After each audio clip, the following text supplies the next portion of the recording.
Masechet Souka, Daf Lamed Vav. Reprend en bas, aux 2 points. La Mishnah nous dit Niklaf. On avait dit quand un étrog a été épluché,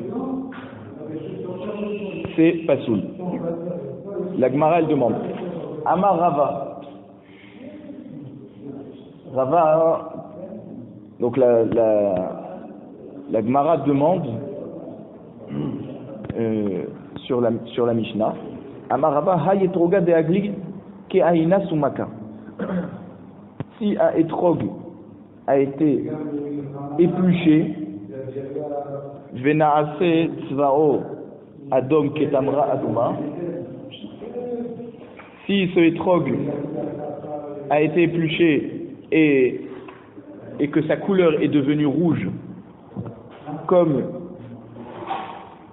Ahina Sumaka, comme une date rouge, Kshira. Donc un étrog qui a changé de couleur et qui est devenu un peu rougeâtre, comme ça, il est rouge, il est bien rouge, quoi, pardon, c'est cachère. Ça reste cachère. C'est-à-dire que lorsqu'on épluche un fruit, en général, il change de couleur. D'accord? Imaginez une pomme, vous l'épluchez, elle change, elle devient un peu marron comme ça. Alors, Vea anatnan niklav pasoul. Et nous, dans notre Mishnah, on a dit que si on l'a épluché, c'est pasoul le étrog. Donc, comment Rava, il a dit, c'est encore cachère. La Gemara répond, lo kashia. Ha bekula, ha beniktata. Quand Rava il nous a dit que quand c'est devenu rouge et c'est cachère, c'est quand tout le étrog, il est épluché. Et donc quoi? Comme tout le étrog est épluché, toute la couleur est changée sur toute la surface du étrog. Donc il a une couleur homogène. Du fait qu'il a une couleur homogène, c'est cachère. Ha beniktata. Mais quand on a dit dans notre Mishnah que s'il est épluché, c'est pasoul, d'accord? Alors c'est lorsqu'il a été épluché en partie. Et comme il y a donc 2 couleurs, et on a dit que quand il y a comme un étrog qui est tacheté de plusieurs couleurs, ménoumar, d'accord, il est tacheté comme la panthère qui a une peau tachetée, on a dit que c'était pasoul. Alors là, c'est de ça que notre Mishnah parle lorsqu'on dit qu'il a été épluché. Nisdak nikav, on a dit dans la Mishnah s'il a une longue fente où il a eu un trou par rapport à une aiguille par exemple, et il manque un petit bout, c'est pasoul. Même si on a planté une aiguille et qu'on l'a juste ressortie sans avoir enlevé de la chair du étrog, c'est cachère, diavad. La Gemara nous dit comme ça. Tane, Oula Barchanina. Donc Oula Barchanina nous a enseigné. Nikav, Nekev, Mefoulash. Si on a fait un trou au étrog, Nekev, Mefoulash, ça veut dire un trou qui part ça veut dire d'un côté et qui ressort de l'autre côté. Bema chez vous, même avec une aiguille, ça veut dire un trou très fin, il n'y a pas de chiure du trou, ouais, même une aiguille,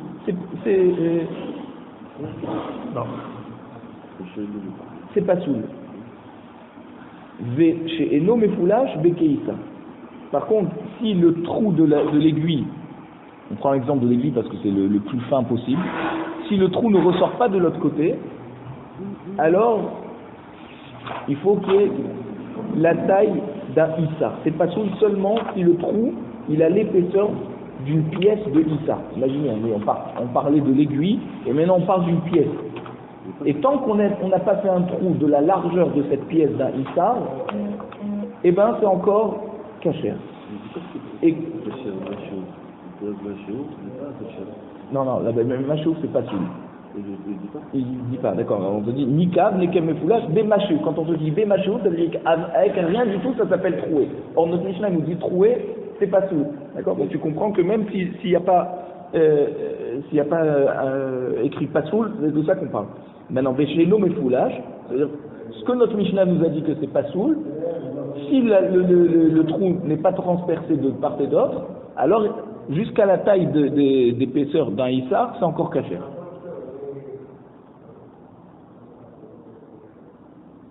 Et donc, quand on a dit dans notre Mishnah que si ça a été troué et qu'il manque rien, c'est pas qu'il manque rien mamash, c'est qu'il manque moins de la taille et d'épaisseur d'une pièce de issa. Ba'e Rabba, Noldu Ba'etrog Simane Trefa Maru. Maintenant, si dans le Etrog, il y a eu des simanim, que si c'était des simanim sur une BMA, elle aurait été taref. Quel est le dit? On va voir. Maïk Amibari, déjà la demande, mais qu'est-ce que tu me demandes? De quel siman de Trefa, d'une BMA Trefa, tu me demandes? Iniklaf, si le Safek est à propos d'un Etrog qui a été épluché, alors, et tu veux me dire qu'une BMA, qu'on a épluché la peau d'une BMA, donc on a enlevé la peau d'une BMA, alors tu veux me dire, est-ce que c'est de même que la BMA qu'on lui a enlevé la peau, c'est taref, tu me demandes la question, est-ce que si un Etrog, on lui a enlevé la peau, c'est aussi pasoul? Ténéna, notre Mishnah nous a déjà dit clairement qu'un Etrog épluché, c'est pasoul. Il n'y a pas de safek.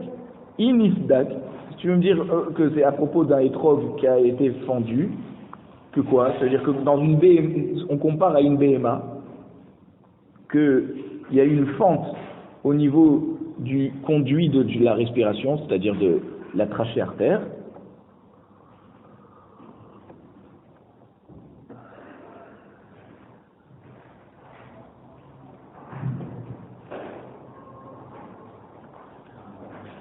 Ténéna, ça aussi dans notre Mishnah, c'est écrit qu'un Etrog qui a une fente, c'est pas soul. Alors, de quoi on parle?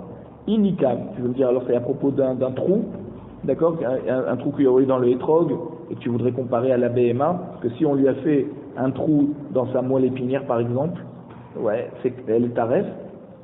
Ténéna, ça aussi dans notre Mishnah, c'est écrit qu'un Etrog qui a été troué, d'accord, c'est cachère, ça dépend, ça veut dire ça dépend s'il manque ou s'il manque pas.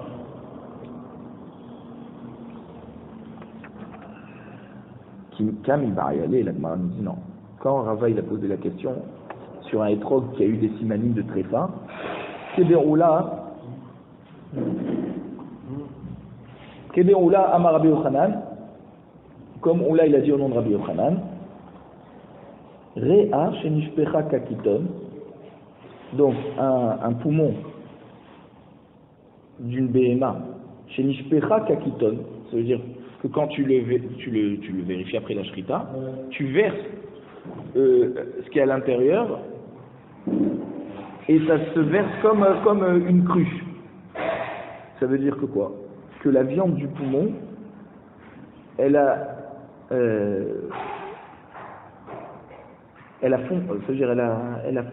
fondu à l'intérieur c'est-à-dire la chair qui est à l'intérieur du poumon, elle a fondu, et donc elle se verse. On te dit là-bas c'est kasher, shera. On a dit, donc c'est kasher à condition que les symponotes, alors les symponotes, vous voyez, c'est des sortes de vaisseaux, d'accord, qui sortent du conduit de la respiration, de la trachée artère, parce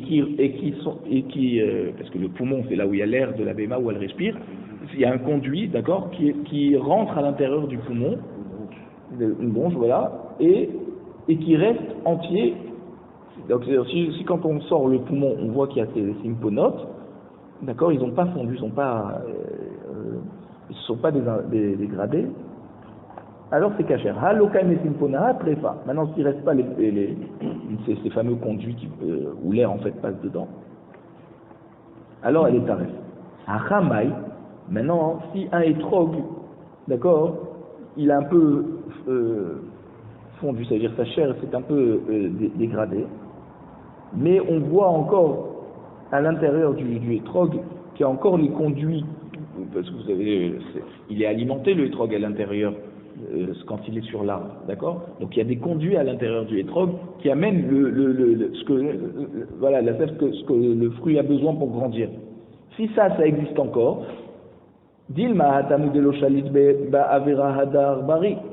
là-bas peut-être seulement dans une BMA, le poumon, elle n'est pas très fort, d'accord? Elle n'est pas très fort tant qu'il y a ces fameux conduits qui sont à l'intérieur. Pourquoi?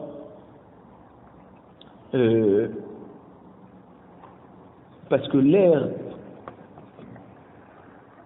passe par là, d'accord? Et s'il y a s'il y a l'air qui passe par là, donc elle peut vivre. Il faut que la BMA, quand on lui fait la shrita, elle puisse tenir, elle peut vivre.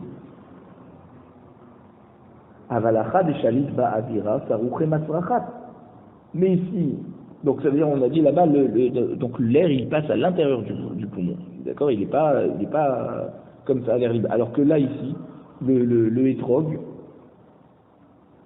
le hétrog, il va pourrir. Le hétrog, une fois qu'il est plus sur l'arbre, d'accord, et il va pourrir. Donc s'il y a de la chair qui s'est un peu désintégrée, ça va tout pourrir le hétrog. Et donc peut-être qu'il n'est pas saoul. Odilma loshna. Peut-être que non, il n'y a pas de différence entre le poumon de la BMA et le hétrog.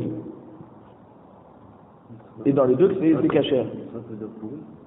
Ouais, masrachat, c'est plus. Ouais. La Gemara dit tashma. On va essayer de trancher le safek. Etrog, tapouar, sarouar, kavouch, chalouk, kouchi, lavan, menoumar, passeux. Alors, un etrog, qui est tafouar, on va expliquer ce que c'est dans la Mara plus tard. Qu'est-ce que c'est tafouar ou sarouar? Kavouche. Alors kavouche, bon, on sait que le kavouche, c'est si tu l'as trempé dans du vinaigre ou de la moutarde, d'accord. Kavouche en général c'est 24 heures, donc c'est comme si tu l'as un peu cuit, quoi. Et c'est la même, d'après Magen Avraham, c'est la même chose si tu l'as trempé dans l'eau. Un truc que tu l'as trempé dans l'eau pendant 24 heures, c'est kavouche. Tu es en train d'en faire une variante. Tu vois. Chalouk. Voilà, comme des olives ou de n'importe quel fruit, légumes qu'on voudrait en faire des variantes. Chalouk, c'est carrément le faire cuire dans de l'eau bouillante. Ça c'est shlika. Kouchi, alors maintenant c'est un hétrog qui a une couleur un peu noire. Lavan, ou alors trop blanc. Menoumar, on a dit tacheté. Tout ça c'est pas soul. Etrog kakadour, maintenant un etrog qui est rond comme un ballon, pas soul aussi. Ve'eshomrim af ateyom. Alors, il y en a qui disent que même un etrog qui a un frère jumeau, ouais, c'est pas soul. Ça veut dire il est double, ça veut dire. Il est hein? Ouais, il est doublé.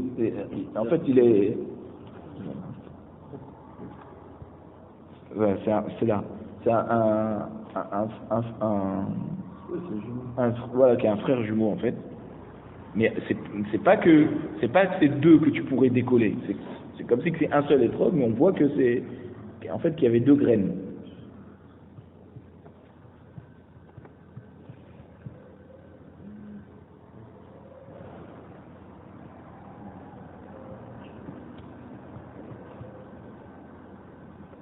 Et alors, ça c'est pas soul. Etrog à bosser, un etrog qui est bosser. Alors bosser c'est comme n'importe quel fruit qui n'est pas mûr. D'accord? Il est encore en train de grandir. Et toi tu le cueilles et tu veux l'utiliser pour la mitzvah. Rabbi Akiva possel, va Chachamim marchiri. Rabbi Akiva il est possel parce que c'est pas un fruit pour lui. Et Chachamim lui permettent. Pourquoi? Parce que il est déjà en train de devenir un fruit, donc c'est déjà un fruit. Que le dernier. Maintenant, Gidlo Bitfous, si le hétrog il a fait grandir dans un tfous c'est dans un moule, tu mets la graine, d'accord, dans un moule, et quand il grandit le hétrog, il prend la place du moule, il prend la forme du moule, d'accord?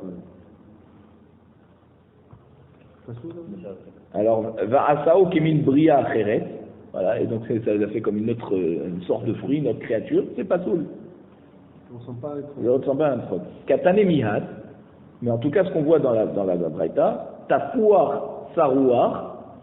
Alors, tu nous as enseigné tous les cas, mais tafouar ou sarouar, les premiers. Maï, qu'est-ce que ça veut dire tafouar et sarouar? Lav tafouar mi bachoutz, ve sarouar mi bifnim. N'est-ce pas que le pirouche, c'est tafouar, ça veut dire qu'il a pourri à l'extérieur, d'accord, sur sa membrane extérieure, et sarouar, c'est qu'il a pourri à l'intérieur. C'est deux cas différents, d'accord?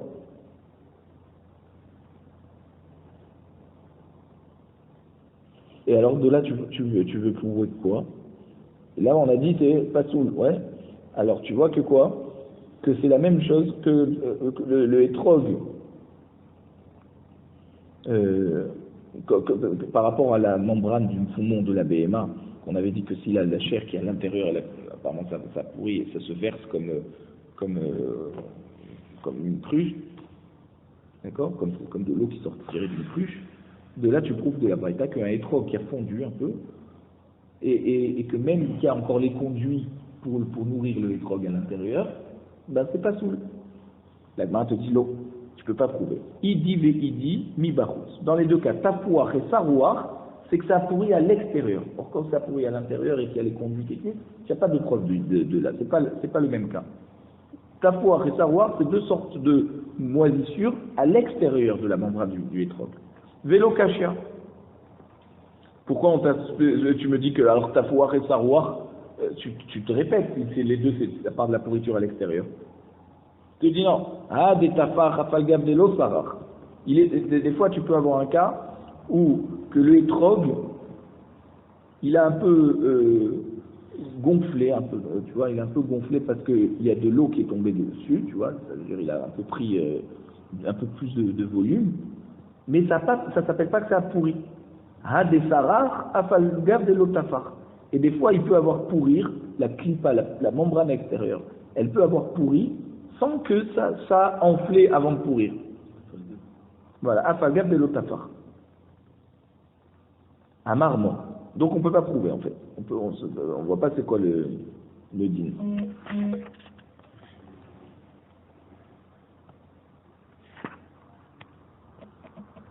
Tafar et Sarah, c'est deux mots différents. Ouais. C'est pourri aussi à l'extérieur. Voilà, et il te dit dans les deux cas, on parle que c'est pourri à l'extérieur. Alors, Amar Mor, et lui, Rava, il voulait savoir son stafek par rapport à quand c'est pourri à l'intérieur. Amar Mor, Etrog Kushi, Pasoul. On a dit un Etrog qui est noir, ça veut dire quoi noir? Qui vient des pays noirs d'Afrique, et donc il est justement noirci. Pasoul. Vea Tania Kushi Kacher. Pourtant, on voit que dans la Braïta, un Etrog Kushi, il est Kacher. Parce que c'est comme ça qu'ils grandissent dans ces endroits. D'accord, comme par exemple le hétrog thémani qui grandit sans pitane, c'est sa manière de grandir, donc c'est cachère. Alors peut-être un hétrog couchi. Alors il te dit non, dommer les couchis, pas soul. Il te dit non, c'est un hétrog qui pousse ici, par exemple en Eretz Israël, mais il ressemble au hétrog d'Afrique, d'accord? C'est ça qu'on a dit que c'est pas soul. Parce que c'est pas la couleur qu'il devrait avoir là où il pousse.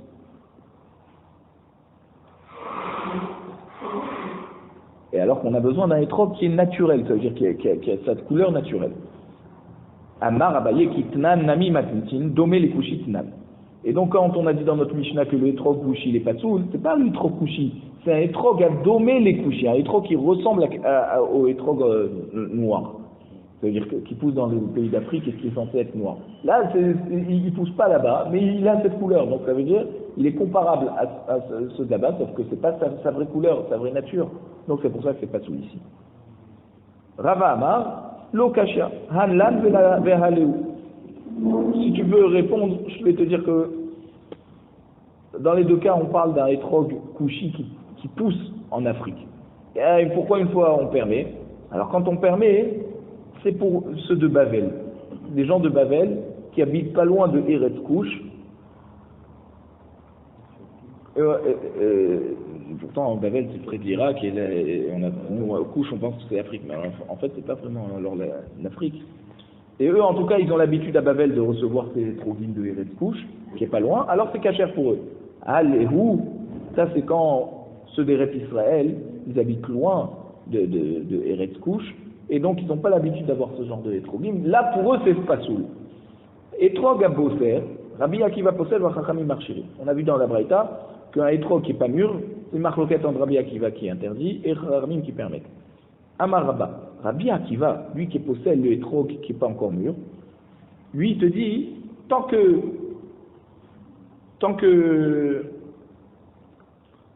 parce que Rabbi Akiva nous a déjà enseigné que quand un fruit n'est pas encore mûr, ça ne s'appelle pas un fruit. Donc c'est pour ça que c'est pas soul. Vers Rabbi Shimon, alors Rabbi Shimon qu'on va voir plus loin, Amrou Davar Echad. Donc Rabbi Akiva et Rabbi Shimon, ils ont dit la même chose. Rabbi Akiva Amaran, d'accord, parce qu'on a déjà dit dans la Braïta, au nom de Rabbi Akiva, que tant qu'un fruit n'est pas mûr, ça s'appelle pas un fruit. Rabbi Shimon Maïdi, tu me dis que Rabbi Shimon est d'accord avec lui, mais qu'est-ce qu'il a dit Rabbi Shimon? Dites-nous, il y a une Mishnah dans Ma'asot, Perek Aleph, Mishnah Dalet. Rabbi Shimon poter et etrogim bekotnan. Rabbi Shimon rend pas tour par rapport au etrogim de prélever le maaser quand ils sont encore kotnan, katan, petits. D'accord? Quand ils sont trop petits, ça veut dire quoi? Ils sont pas encore mûrs. Alors c'est pas tour de donner le maaser. Pourquoi? Parce que Rabbi Shimon est d'accord avec Rabbi Akiva qu'un fruit qui est pas encore mûr, c'est pas un fruit. Amar le Abaye, dit le Malori, Abaye dit à Rabba, non, peut-être que c'est pas ça, que Rabbi Shimon, ils sont pas d'accord. Et Rabbi Shimon et Rabbi Akiva ne sont pas d'accord. Rabbi Akiva de Bainan Hadar Veleka. Quand Rabbi Akiva nous dit que le hétrog qui est bosser, qui est pas encore mûr, c'est pas soul, c'est parce que nous pour la mitzvah